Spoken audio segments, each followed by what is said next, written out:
Habíamos dejado todo atrás, no era yo quien había dejado todo atrás. Mis padres lo habían hecho antes, cuando habían venido a Buenos Aires, cuando se habían casado, y mi hermana May aún no tenía nada que dejar atrás. El viaje había durado 3 días, en lo que el auto se había ido transformando en una especie de casa plegada en la que May y yo jugábamos y peleábamos.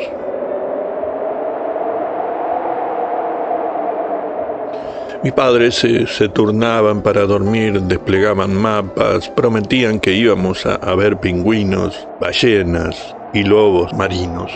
Mi madre dijo que papá tenía que estar cerca de los puertos y él dijo cerca del mar, mirándonos por el espejo. Me preguntó cerca del mar o del puerto. Y yo le dije que los puertos eran las puertas del mar. Ella hizo entonces eso que hacía con los ojos, mirar para arriba, como si así empujara hacia adentro la idea. A ella le habían dicho lo de los pingüinos y a mí mi padre me había hablado de los barcos y me habían explicado que siempre que había petróleo era probable que hubiera también langostinos. Me habló de cómo había comenzado la vida, desde el mar. Desde el mar, dijo, y usó palabras que yo sabía que eran de trabajo y eso me hizo sentir grande.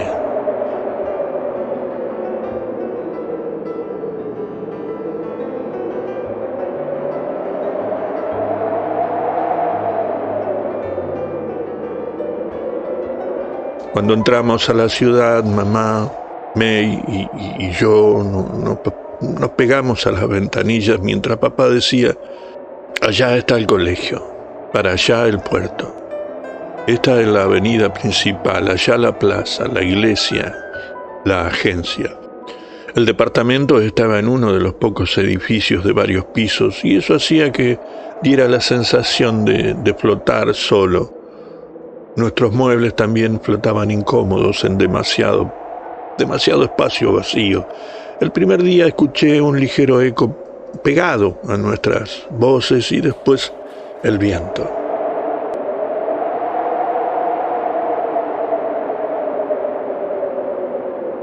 El viento no dejaba nunca de soplar, aunque a veces, cuando hacía una ínfima pausa, yo sentía que en lugar de soplar, aspiraba, para volver luego a exhalar, lo que la transformaba en una enorme respiración, una respiración enorme que iba y venía a través de todo, y ese asomo del dolor que es el frío.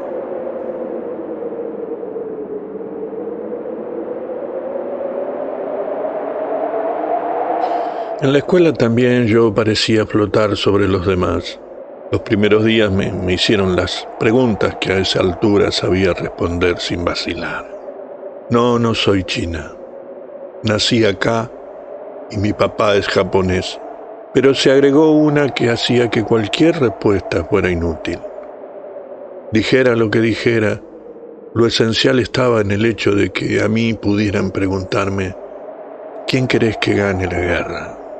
Yo respondía Argentina. Y agregaba: ¿y a vos? En un intento de emparejar, no sabía qué. Algunos chicos decían que eran nacidos y criados ahí, y yo pensaba que debía mantener en secreto que mi papá, mi mamá, mi hermana y yo habíamos nacido en lugares diferentes. Aprendimos cosas como cerrar el gas en caso de ataque, a cubrirnos la cabeza metida entre los brazos y las piernas, cómo llegar al hospital siguiendo unas líneas blancas. Eso era lo que más les divertía a mis amigas de Buenos Aires. Todas las semanas les enviaba una carta y recibía otra de ellas con carteles de letras gordas. Una vez Lucía me mandó un boleto capicúa.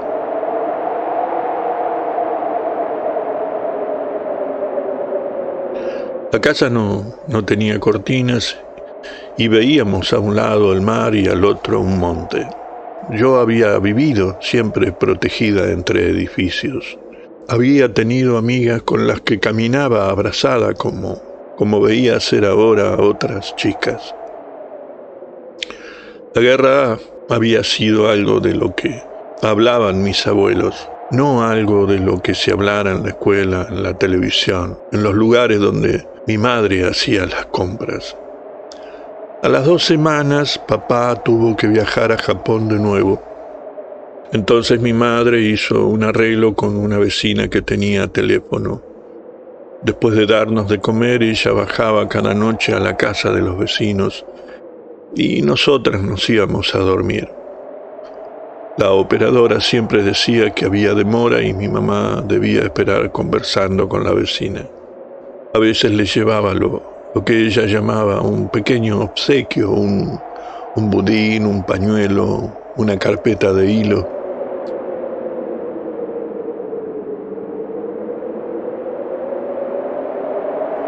Una noche, May se había quedado dormida en el sillón y mamá, antes de irse, dijo: «No la despiertes, yo lo hago cuando vuelvo».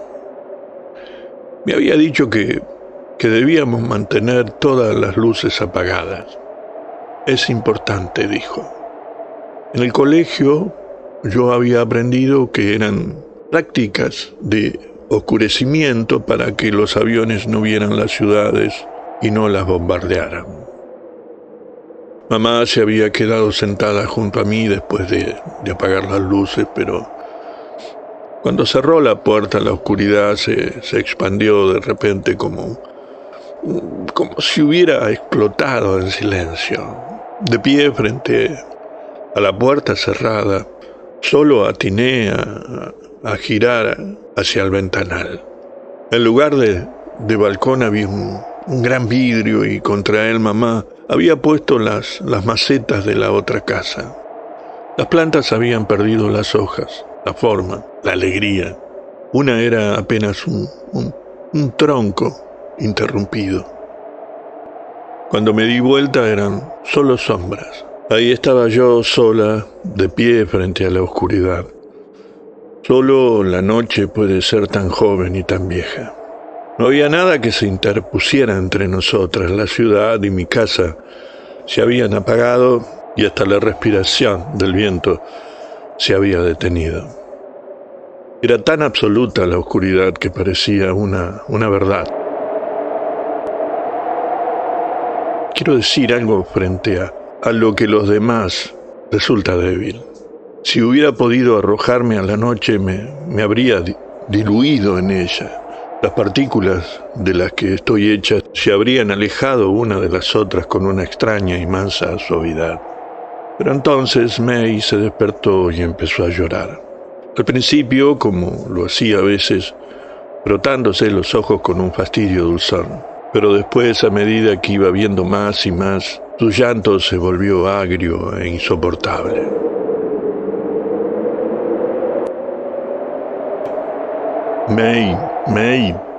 May, decía yo y le tocaba los hombros, la cabeza, la espalda. En cuanto me puse en cuclillas, ella se echó contra mí y la abracé. Yo nunca abrazaba a mi hermana. Eso lo hacía mi madre. «¿Dónde está todo?», dijo moqueando. «Ahí, abajo de la oscuridad». May dejó de llorar y se acercó al vidrio. «Está ahí», insistí. «Todo, las casas, el videoclub, los chicos». Ella seguía aspirando largo y tenía hipo.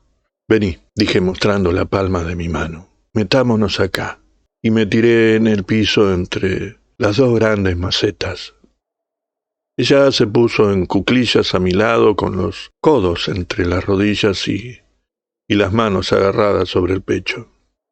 «Aunque no lo vemos, está todo», dije señalando hacia abajo. May seguía haciendo una especie de nudo con las manitos. Hablamos muy bajo porque había algo en el silencio que no debíamos romper, o eso creíamos. porque el silencio era parecido a la oscuridad. Nos estamos escondiendo, le dije. Eso pareció gustarle. Se agachó un poco más y me miró como preguntándome algo. De los ingleses, le dije. Siguió mirándome de ese modo y agregué, para que no nos maten. Sí, dijo ella, ligeramente divertida. ¿Dónde están? Vienen en barcos y aviones. Bajó un poco más la cabeza y dijo, sí. Si apagamos las luces, no nos ven. ¿Y si nos matan? Preguntó ella. Nos morimos. ¿Y mamá? Seguro que se muere después. Ah, dijo aliviada. Y después agregó torciendo un poco la cabeza. ¿Y cómo es morirse? Oscuro, le respondí. Eso pareció no gustarle, miró hacia abajo y dijo, ¿y cuando se muera mamá, si no nos ve? Lo que sucede es que la oscuridad se va borrando, May. ¿Ves que ahora se ve más que hace un rato? Los ojos se acostumbran.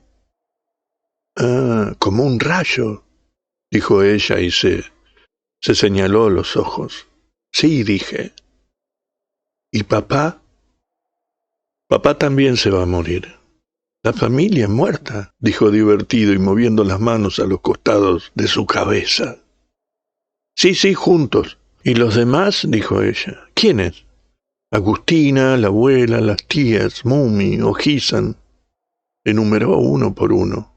Ellos van a seguir vivos y después también se van a morir. Miró para un costado. Es como cuando papá está en Japón y allá es de día y acá de noche. Los vivos están de un lado y los muertos del otro. Durmiendo, dijo. Sí, dije. Por eso tienen los ojos cerrados, dijo ella. Asentí y ella se quedó un rato en silencio. ¿Y después? Dijo al fin. ¿Qué después? Dije. No hay después. Me miró un poco molesta y se sentó en el piso. Mira, May, dije y señalé la luna, que era apenas un borde, una curva de luz que no llegaba a dar la vuelta y se interrumpía. ¿Y los ingleses? Dijo de repente, ¿también se mueren? Se mueren, sí, dije. ¿Y quién queda? Otros. Hablé con May como con la noche. No, con May me di cuenta de algunas cosas porque las dije y de otras porque no pude decirlas.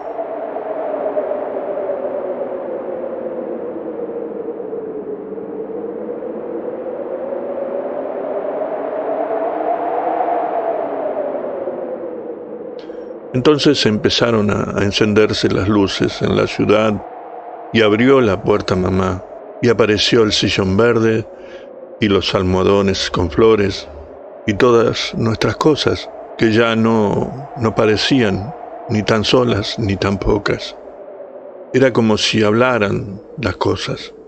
Papá les manda un beso, dijo mamá, y alzó a May y me tomó de la mano como cuando era un poco más pequeña. ¿Qué hacen despiertas? Estábamos en la guerra, dijo May.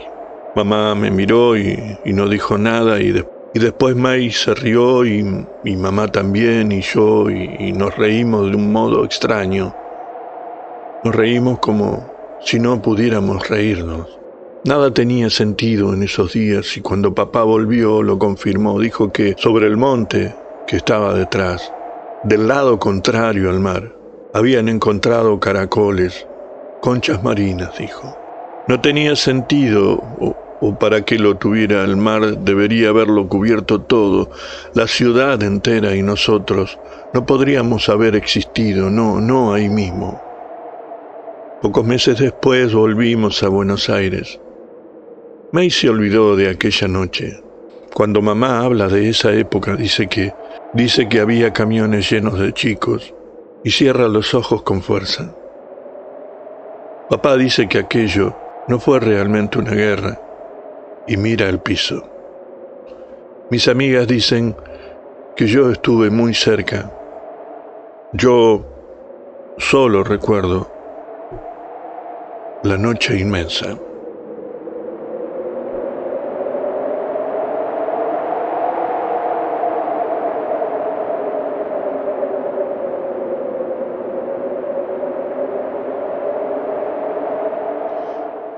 Este es un cuento de Alejandra Camilla que se titula Cosas que no sé.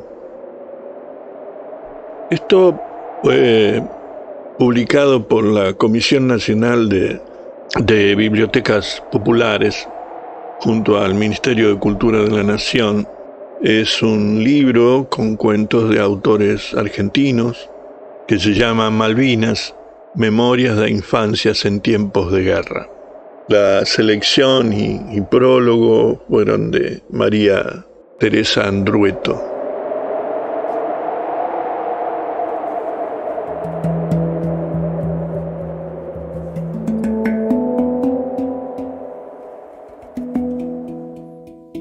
Bien. Será hasta la próxima. En esto que he dado en llamar cosas que no sirven para nada. Chao.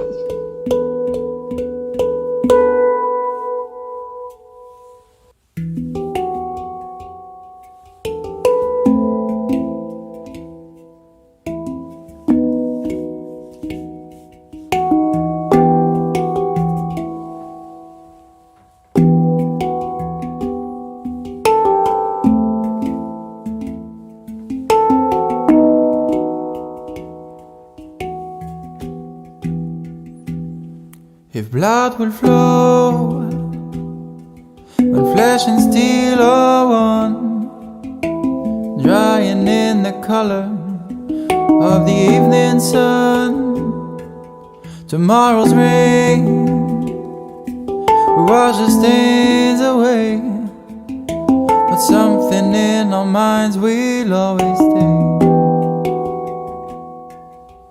Perhaps this final act was meant to clinch a lifetime's argument, that nothing comes from violence and nothing ever could. For all those born beneath an angry star, lest we forget how fragile we are. On and on, the rain will fall like tears from the stars, like tears from the stars.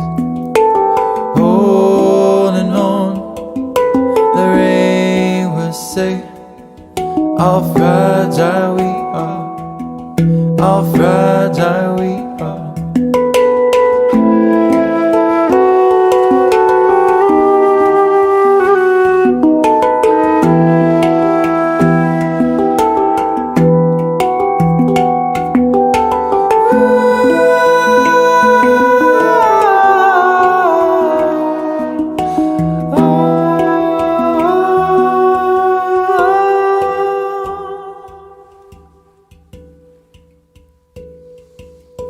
On and on, the rain will fall like tears from the stars, like tears from the stars. On and on, the rain will say how fragile we are, how fragile we are.